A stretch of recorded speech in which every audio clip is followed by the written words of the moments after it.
Bismillah ar-Rahman ar-Rahim. A very good afternoon or good morning, depending on where you are.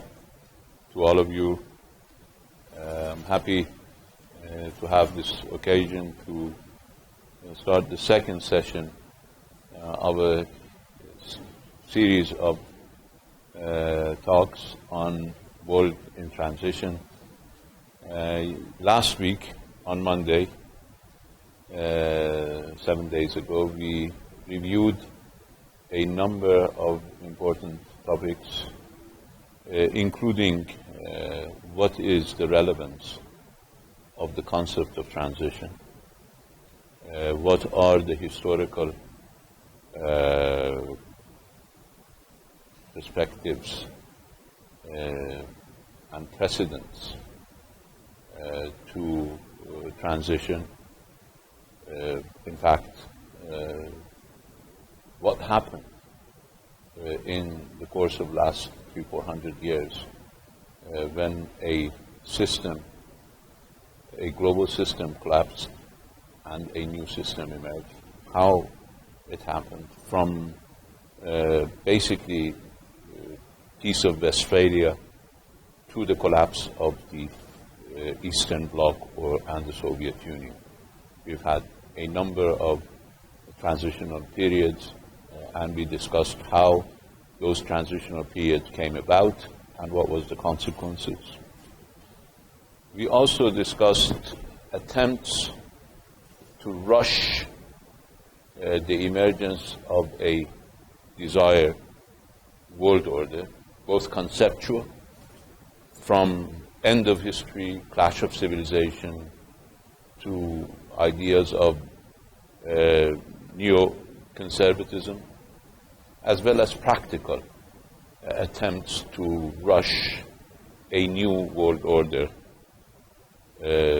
including attempts at securitization, as well as global attempts both from Europe as well as from the developing world for norm setting.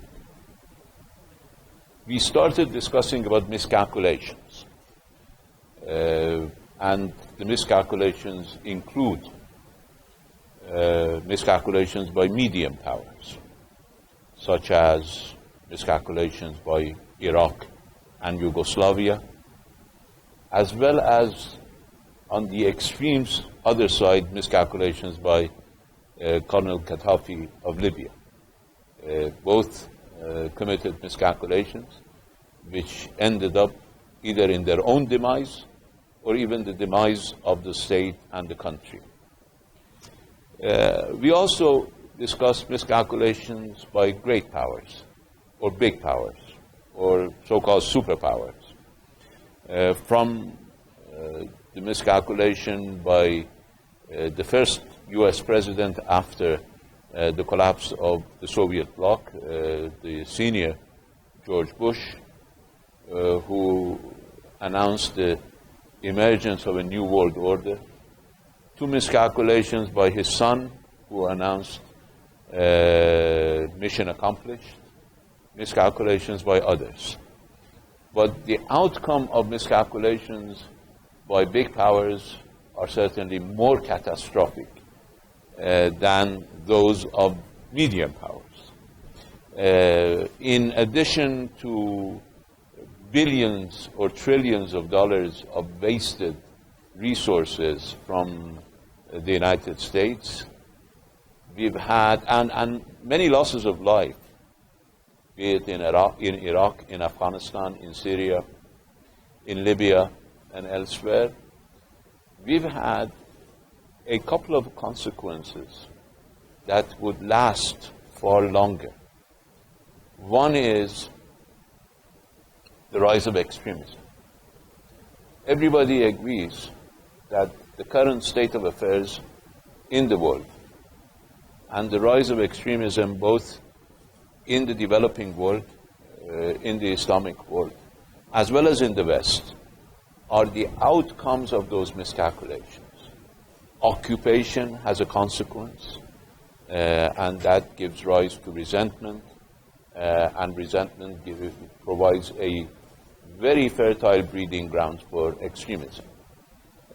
So many of us who were looking at the region from up close rather than from 7,000 miles away had predicted before the US invasion of Iraq that the invasion would achieve one outcome, and that would be extremism would rise. I remember saying that in the Security Council before US invaded Iraq, that there are many unknowns, but one outcome is certain, and that is extremism will rise. And we see that. And along with that, we see another phenomenon which will be with us for a much longer time, and that is the rise of non-state security actors. And I will deal with that in the next part. The major problem that has led to this very tragic situation is a problem of understanding or misunderstanding. Of course, there are ulterior motives involved, there are profits involved, financial gains involved, but probably the most important reason that has led global powers and medium powers, regional powers, to commit such grave mistakes has been a problem of miscalculation and misunderstanding based on perceptions and a mindset that was in tune with the bipolar world, with the Cold War mentality. They had not been able to adapt to the new emerging realities. And that is why they made both prescriptions as well as predictions based on that old mindset. And based on that old mindset, they took actions. They believed that those actions were of strategic importance. But we now see that those actions were tactically very accurate, but strategically disastrous. And the strategic disaster comes from lack of understanding, basically an erroneous cognitive mapping, which was based on an old world order which was no longer present with us. That is, they imagined realities from a very realistic point of view of a bipolar world which was no longer real. It was gone. And misperceptions based on that outdated paradigm led to disastrous consequences. From that, I want to bridge to what I want to discuss today, and that is the imperative of a cognitive remapping, the imperative of a cognitive readjustment to be in tune with the realities of the changing world. And in order to deal with that, we have titled the subject of today's session, Characteristics of a Transitional World. And probably it will take us the entire half hour that is left to dealing with these characteristics. The first characteristic is our lack of understanding of when this transitional period will come to an end. There is no clear time frame. Transitional periods in the past lasted some 30 years, some less, some more. This transitional period has, up until now, lasted almost 30 years. Now we are in 2020. The Cold War ended 1990, 1991. So we have been in this transitional period for 30 years. those who wanted to rush into a new world order committed disastrous mistakes. So we should not even try to predict what would be the end of the current transitional period. It is impossible to predict it.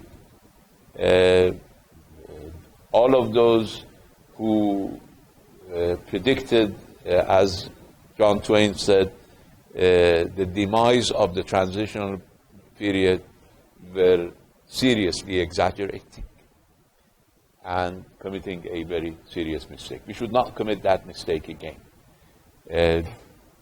There probably won't be a new world order with a totally different set of rules anytime in the near future. So that's one characteristic. It's lengthy, and we cannot predict the length. The second characteristic is intense competition. Normal competition takes place in our daily lives. States, other entities, other global players are engaged in competition. But those competitions have short or medium-term objectives and effect. The competition in the transitional period has a millennial effect. That is, when a new system is ushered in, it will last for decades. The former global system, the bipolar world, the Cold War period, lasted some 50 years, 40 to 50 years.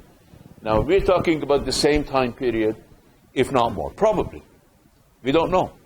We don't know because turbulence is another important characteristic of this time. So competition is going to be intense in the transitional period. In the previous transitional periods, these competitions included wars. But in this transitional period, these competitions do not, at least, include war between major powers because of the catastrophic consequences of major power war. That is why turbulence, which is another characteristic of the transitional period, has up until now been less bloody than the turbulence in the previous transitional period. But it doesn't mean that this transition has been peaceful. The transition up until now included wars in the periphery, proxy wars, but no wars between major powers. Can we assume that there won't be any war between major powers? If rationality prevails, yes. But can we assume rationality right now? Difficult. I think those who make assumptions based on behavior of others may lose.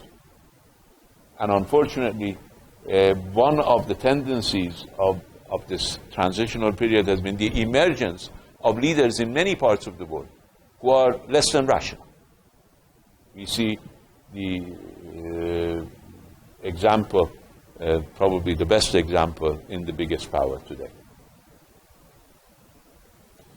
So we will have certainly regional and proxy conflicts. We've had them up until now, and we will continue to have them because turbulence is one of the characteristics of the transitional period. We've had major rivalries. Now we see the securitization of relations between major powers. All of the old frameworks for relations between China and the United States, for relations between Russia and the United States, many had predicted that these players would play within the norms and would have, as the Chinese like to call it, peaceful emergence of China. We see that while China is very much interested in that peaceful emergence, but the United States, which is probably sees itself on the losing side of this peaceful emergence, is trying even to securitize that emergence and make it non-peaceful. And we have seen signs of that. Probably it will not lead to major conflict, but it may. So that is the second characteristic. The first one was the length. Second one is turbulence. Whether it would be low intensity turbulence or high intensity turbulence, high intensity at which level, low intensity at which level. Turbulence is the name of the game during this transitional period. The next characteristic is fluidity. In the previous international era, we had a set of rules which enabled us to predict the future and enabled us to act based on those predictions. It is much more difficult to predict the consequences of actions in the transitional period. Why? Because everybody is in the state of becoming. And therefore, everybody tries to act in a revolutionary way in order to change the image of the future based on its own interests. Of course, some players, like the United States, have tried to maintain the same rules of behavior by trying to inject their military superiority into the transitional period. And that has led to disaster, as we discussed last time. But even in doing that, the United States acted in a more revolutionary way than previous administration had ever done.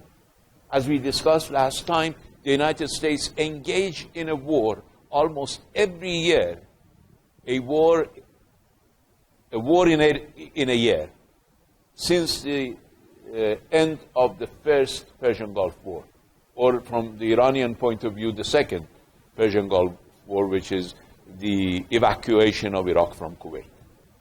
Basically, every year there has been a war. And that was the attempt by the United States to maintain its supremacy in the old order. But that would be a revolutionary attempt to be reactionary, or a very aggressive attempt to be reactionary. But other players are also revolutionary. Everybody is trying to maximize their role in the next phase, and that is why the next phase is, the current phase is fluid. There is constant change.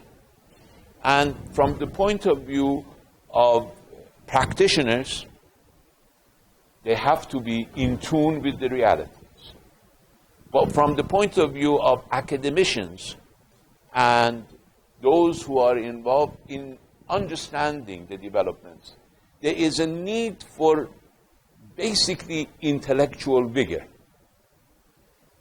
so that we can, in fact, keep our mindset in tune with the developments outside the current world. We cannot keep our comfortable presumptions. All of us have comfortable presumptions. Those comfortable presumptions and assumptions have been shaped by a different world, particularly for those of us who developed our intellectual machinery during the Cold War, who went to school during the Cold War, who got our minds framed during the Cold War. We really need to reassess our assumptions on a constant basis. We cannot have any more presumptions. presumptions will lead to disaster. And we need to engage in what the critical theorists call a state of constant dialogue that would make us examine our assumptions, examine our presumptions, set aside our presumptions, and examine our assumptions on a constant basis. And in this midst, rigid mindsets are really dangerous. We have seen how rigid mindsets, basing their actions on those types of Cold War frameworks, have led to disasters. One of those disasters has been sort of Bolton's approach to international agreements, which led the United States to leave all international agreements, and now they regret it. That is the problem, the danger with rigid mindsets that have not been able to transform themselves or to adapt themselves to the current realities. Because of this fluidity, the next characteristic of the transitional period applies to the nature of coalitions. We no longer have stable, permanent alliances. We see the disintegration. It first started with the Eastern Bloc, but it's not limited to the Eastern Bloc. Cracks at NATO. Many of us believe that GCC was a progressing bloc. We now see that even that regional grouping and alliance is basically falling apart. We see, I mean, it was unprecedented for a NATO member to buy weaponry from Russia. We now see Turkey engaging in weapon purchases from Russia. We now see the loosening of that alliance. It's one of the characteristics of the current transitional period. We see it everywhere. Now we will have, so thinking about strong permanent coalitions is simply misplaced and without foundation. We now have basically coalitions of convenience. Issue-based coalitions, issue-based regimes that emerge to address particular issues, and there can be cross-membership in some of these coalitions. On an issue like greenhouse effects, you can have developing countries, members of OPEC, aligning themselves with some outside in the developed world, and you can see same changes and fluctuations in coalitions dealing with security issues, in coalitions dealing with other issues. So coalitions are temporary in nature, are issue-based, and very flexible. We cannot have rigid coalitions anymore. Certainly, we cannot try to establish rigid coalitions during this transitional period. We need to be cognizant of the fact that interests are fluctuating, that coalitions will be fluctuating, that the placing of actors will be fluctuating. Now, the next very important characteristic, which is, again, a subset probably of the fluidity of international relations during this transitional period, is what is happening to globalization. We have a changing nature of globalization which we need to address. And this we need to take up from basically three different perspectives. One is from a conceptual point of view. There are conceptual challenges to globalization.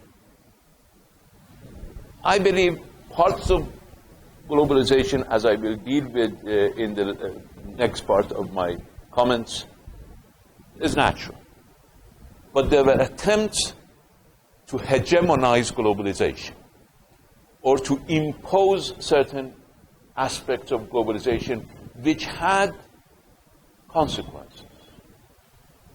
Globalization of power, globalization of culture, and globalization of values. These were attempts. These were not natural phenomena, but these were attempts to hegemonize globalization, to impose globalization. And the consequence, the reaction to these attempts were search for identity, the magnification of identity, localization, regionalization, and now we see another consequence in the type of action-reaction cycle, and that is the re-emergence of extreme nationalism. In the United States, in some parts of the West, extreme destructive nationalization. President Trump comes to the General Assembly of the United Nations and says everybody has to follow their own interest. Of course, everybody does follow their own interest. But to come to the hall of globalization, to hall of United Nations and say that don't care about the interests of others, just follow your own, you're entitled to follow your own interest. That is a consequence, a reaction to the reaction to globalization, to force globalization, impose globalization, not globalization in terms of the practical realities of globalization. And let me deal with those practical realities, because there are certain practical aspects of globalization that we need to be cognizant of. The most important practical aspect of globalization is the end of monopoly. There is no monopoly on information. You don't need to be a media giant in order to disseminate information. You don't need to have an empire to disseminate information. These don't mean that media empires are gone. No, media empires are still here. But you don't need that. In the past, your voice would not have been heard if you did not have a media empire. But right now, without a media empire, with only 2 cameras, we're making this discussion seen across the globe. Emotions are becoming globalized. There is no monopoly on emotion making. That is why those who are capable of waging war cannot wage long-term wars.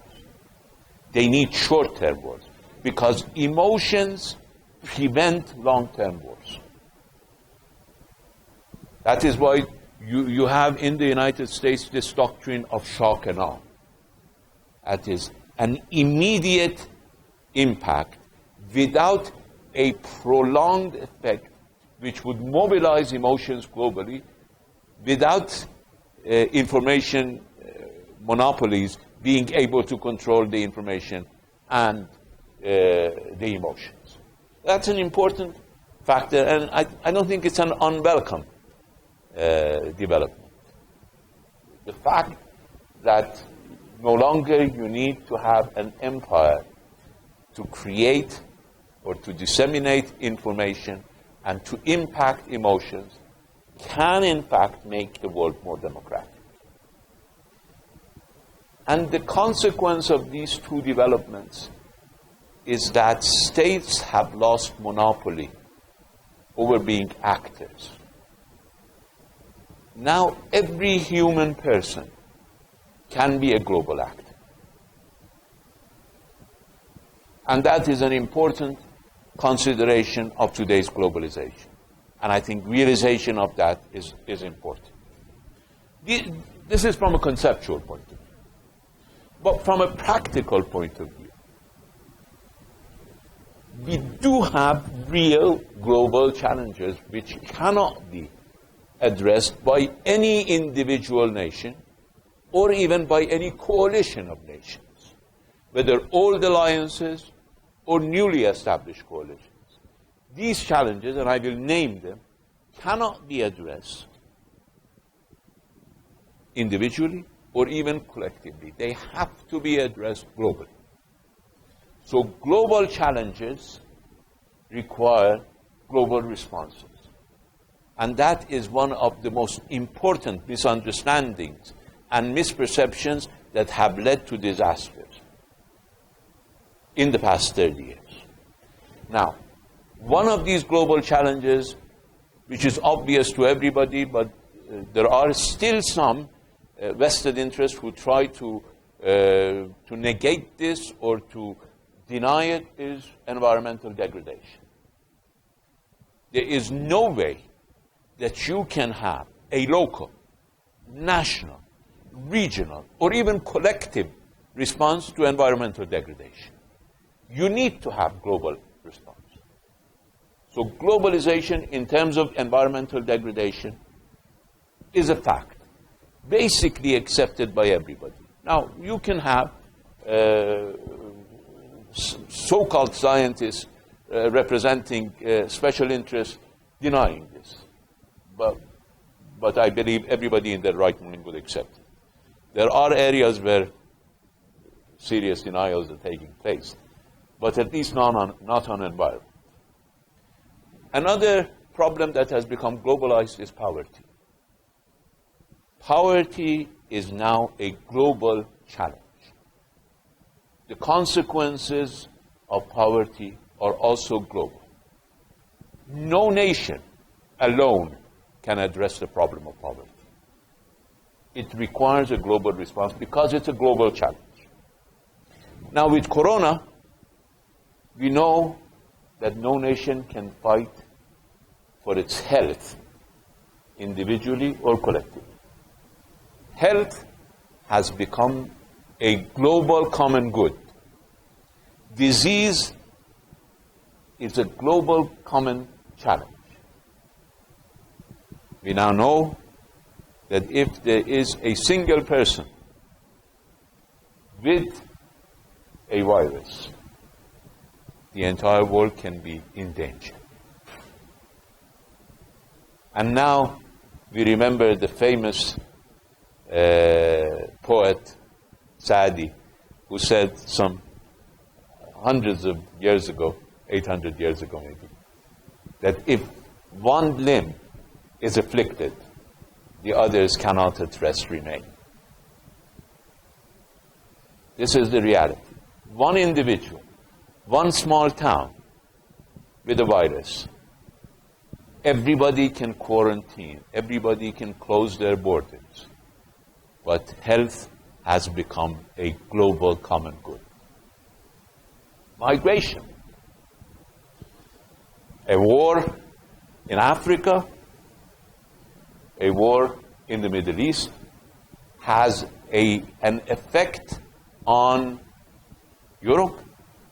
Today, the most important challenge that European governments are facing, one of the most important challenges, for some, the most important challenge, even the most important social challenge, is migration, giving rise to extremist nationalist groups, giving rise to hatred, giving rise to economic imbalances, and other problems. So migration, because of poverty, because of environmental degradation, because of war and conflict, has become a global challenge, requiring a global solution. Europe cannot resolve its migration problem by itself. It needs others to resolve its migration problem. Drugs, organized crime, these are all global problems. You can't address them without markets. There won't be drug trafficking. But while markets are there will always be drug trafficking. No amount of sacrifice by countries like Iran will be able to end drug trafficking as long as markets remain. And when you have drug trafficking, you have human trafficking, you have organized crime. So these are series of global challenges that are linked together because of the fact that markets are somewhere else, but challenges occur here. You cannot resolve the problem without resolving it globally. Terrorism. Terrorism is a global challenge. We saw in September 11 that not even the most powerful military power in the world can even do the most elemental thing that a state has to do, and that is to protect its citizens. The United States was unable to protect its citizens on September 11th. And if you went and visited New York or visited other US cities, you saw in the faces of American citizens, the citizens of the greatest military power, the sign of fear, the sign of insecurity, and the feeling of the inability of the government to secure it. That is because terrorism is a global challenge. You cannot have devastation in Afghanistan and have security in the United States. And that leaves me to the most important proposition, which governments find very difficult to accept or at least to act upon. And I believe even academicians find this difficult to act upon and to analyze, and that is security. Security is now globalized.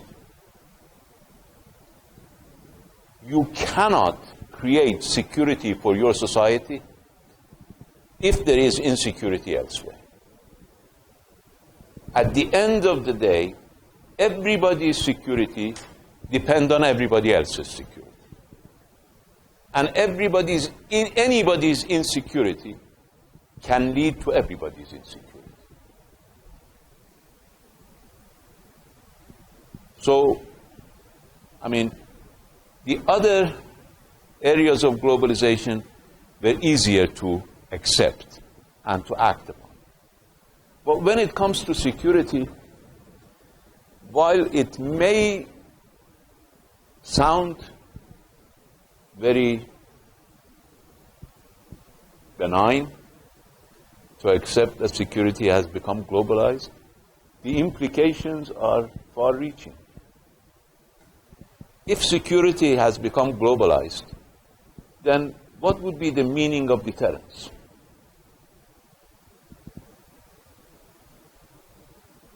How can you gain security by the definition of deterrence is to instill insecurity among your opponents. So if your security is contingent upon the security of your opponent, creating that sense of insecurity cannot lead to your security. Well, nobody is going to stop using deterrence. But these are the realities of a globalized concept of security. We will try to fight it. All politicians will continue to try to fight it, as all politicians continue to bargain over what they should give and what the other side should give in terms of the environment. But that should not make us miss the fact that security cannot be gained at the cost of insecurity of others. Of course, there are huge financial gains for arms producers if we need to create that type of image of security by depriving our neighbors of the same security that we want to achieve for ourselves. Let me end today's discussion with another consequence of this, which is probably easier to appreciate than the issue of deterrence. And that is, we have reached, in a globalized world, the end of zero-sum games. A zero-sum game presupposes that you can gain at the expense of others. Probably the most clear case of a zero-sum game is war. Somebody wins a war and somebody loses a war. But does it happen in the globalized world of today? Does anybody win a war? What is the meaning of winning a war? The meaning of winning a war is that you have lost less than the other side. It doesn't mean that you have gained much. You have lost less. And I don't know whether there is any criteria by which you can define who has lost less. The United States spent $7 trillion in the region, in the Middle East. Did it win? What did it gain? Security? Is the United States today more secure than before it started to impose its will on the rest of the world, believing that it can create a new world order? Is the United States more secure today after $7 trillion than it was in 1990? Because whatever it has done since 1990 has been in order to institutionalize the global predominance of the United States. And the first order of global predominance is to be able to do what a primitive state would do for its citizens, and that is to secure them. Is the United States more secure? Now, Saddam Hussein has lost. He's gone. Omar Gaddafi has lost. Muammar Gaddafi, I'm sorry. But has the United States won? We need to make a choice. We cannot have a zero-sum game. We do not have a win-lose situation. We have either a negative-sum game.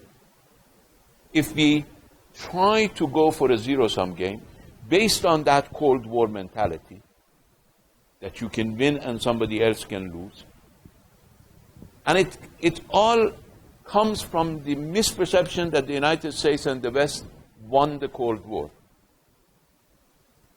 The better definition for what happened in the Cold War was that the Soviet Union and the Eastern Bloc collapsed. They lost, but nobody won it. The international system collapsed, which is not a bad thing. The previous international system, global system, was not a very just world order. And we don't know whether the future one will be more just, more equitable than the previous one. But one thing we know, that since then, the challenge, the attempt, the rush to make the new world has caused losing for everybody, because zero-sum mentality was the predominant approach.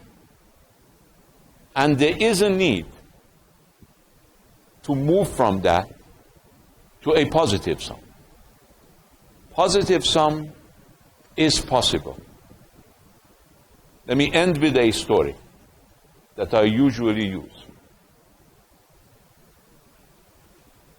A boy rushes into his home trying to quench his thirst after a game of soccer or whatever, football. And he reaches the refrigerator, no water, no cold food. He sees his sister with an orange in hand, peeling the orange. Believing that there is one orange, and either he or his sister can have it, zero sum, he reaches out for the orange and takes the orange from the sister. A fight erupts, the orange is dropped, and it's ruined. Boy goes to his room, mother comes in, asks the sister what happened. She says, I was trying to peel the orange using the peel for a jam. But my brother came and grabbed it from me, saying that he was thirsty. Now you see how a positive sum game was turned into a negative sum game. Because the boy could have had his orange, the sister could have had her jam, and everybody would have been happy. But attempting to make a positive game, a positive sum game, into a zero-sum game, created a negative sum conclusion. That is the meaning of the nature of the game in a globalized world. If we try to achieve anything at the expense of others, nobody is going to achieve it. Now, there's a lot to still discuss. The most important one is another characteristic of the globalized, of the transitional period, and that is diversification of the sources and centers of power. And that would be the subject for our next discussion. Thank you very much.